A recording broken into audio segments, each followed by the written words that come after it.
We noticed today that water pressure is very low in our taps and that our lights aren't working, our 12-volt lights are not working.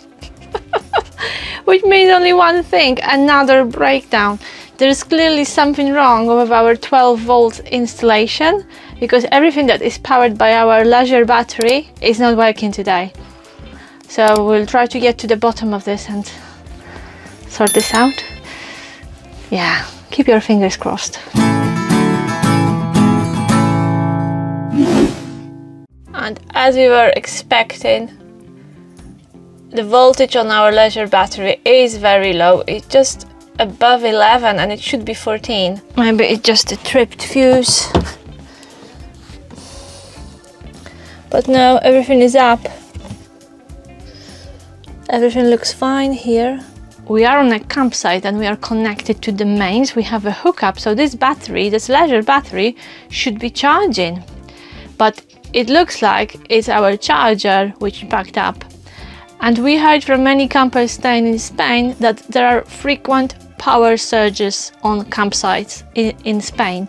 And quite a lot of people complain about electrics and, you know, poor quality of hookups, poor standard of electricity, basically, that, you know, the value goes up and down. And we've noticed that. And who knows, maybe our fridge packed up for this very reason. So at the moment we have no water in the taps because that's 12 volts. We have no lights around the van. And if we drain this battery completely, we'll have no mover and that will be a complete disaster. The charger is quite expensive and we would rather buy it and sort it in the UK. But luckily, we've got this little car charger we brought from the UK and we are going to use this to charge our leisure battery in the Caravan. So this is our leisure battery. It would be a bit easier if we had it inside. That's the charger, but of course it's not weatherproof. The cables are quite short, so we will see if we have enough to feed the cable, you know, and no, that won't work.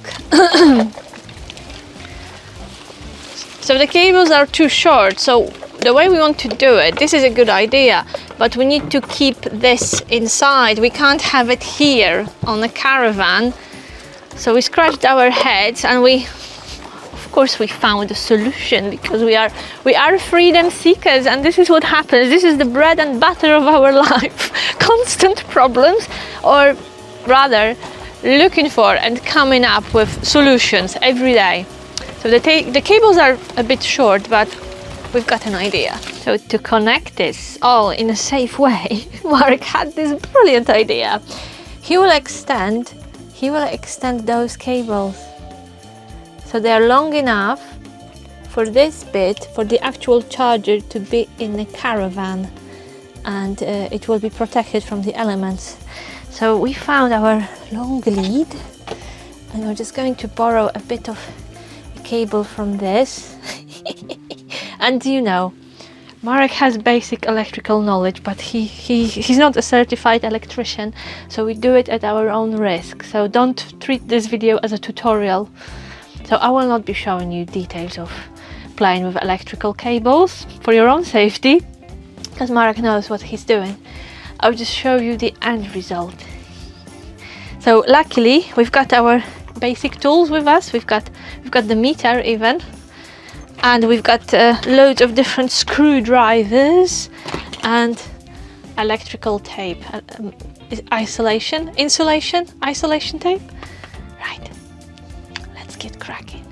This is the bit I always do, stripping the wires from plastic insulation.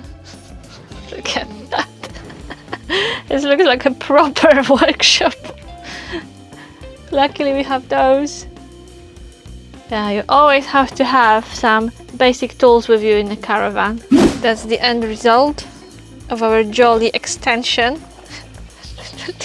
To be honest, we didn't come here and we didn't measure this white cable. So I'm not sure this will be long enough. And we connected so many tiny cables I'm not saying anything. Let's just pray it will fit. What a stupid move. We should have come here with a white cable and make sure we have long enough. We have enough of this. You know, measure twice, cut once. Okay, Marek is coming. No, I'm sure it will be long enough. Must be. Oh, it is. Easily.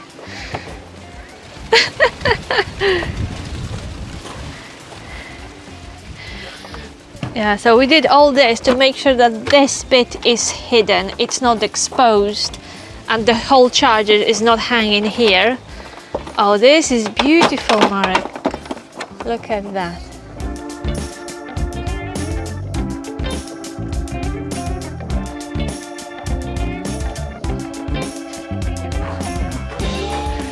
And now we are going to power it up and hope it works. Yay, yay, it's working. I'm so proud of you, Marek. Well done, fantastic. I wouldn't even know where to start with such an upgrade. So our leisure battery is charging. The charger currently shows 13.7, but it doesn't mean this is the state of our battery. Voltage on our leisure battery is only 12. And we want at least 14. So we'll let it charge. We are not turning water pump. We are not turning anything on yet. We will let this battery charge, and it looks like we managed to avoid a disaster. And we just have to make sure this battery is in a good shape. We can't drain it completely because then it will be just rubbish. We'll have to replace it. The part which we need is quite expensive. This is a story of our life. The part which we need is expensive, and we need quite a few of those parts, because this is not the only problem we have in our Caravan right now. But I will tell you all about it in future episodes. So maybe just before we go, I will show you what we need to replace eventually. Our charger is behind this panel and inside this wooden cage, this wooden box. Yeah, so it's quite a job even to get it out, but eventually we'll have to do it. We'll have to have it replaced, but for today we are just charging our leisure battery with this little charger, and we're so lucky we brought it with us. And just before we go, I will share the final nugget of wisdom with you guys. Many people don't travel or don't take their caravan abroad because they are worried about things which may go wrong. And of course, things do go wrong. And at the moment we have a few issues with our caravan which need attention, but they are not like life stopping. They are not major. We adapted and we managed to live with them. For example, not having a working fridge. But this was a serious problem because we were worried about water pump, about having running water in the caravan, but above all we were worried about the mover, because we use mover on every single campsite we go, really. We are so used to having this, so we really need this battery topped up. So luckily today Marek had a solution, and he had enough knowledge and confidence to deal with it. We had situations when we really had no clue what to do. So if something breaks down when you travel and you have no clue what to do, you can either, first thing we usually do is go to YouTube and try to find a solution. And the second thing which we do when we look for a solution is posting on social groups, social media, like Facebook. There are many groups dedicated to traveling in a caravan. There is a dedicated group to people who camp and caravan in Spain, and we got quite a lot of advice, useful advice from those guys, so thank you so much. So we use the internet to find out a solution, ask people for help, and people are so keen and so happy to help you. So don't despair when things go wrong. This is all part of your adventure, part of the journey, and you know, in a few days you will be laughing at the memory, and this will be something you will share when you go back home. When people ask you, oh, what was it like? This is one of the stories you will share. So thank you so much for your company. Thank you for watching this video. I hope you find it interesting, inspirational, maybe inspiring. So to cut a long story short, when things go wrong, don't despair, don't cry. Try to find a solution, and there are so many kind people around that I'm sure you will be fine. So don't let the fear paralyze you, and don't stay at home just because things can go wrong, because they will go wrong. Right? Thank you guys. See you in the next video. If you haven't subscribed to the channel yet, please do. It's free. Bye bye.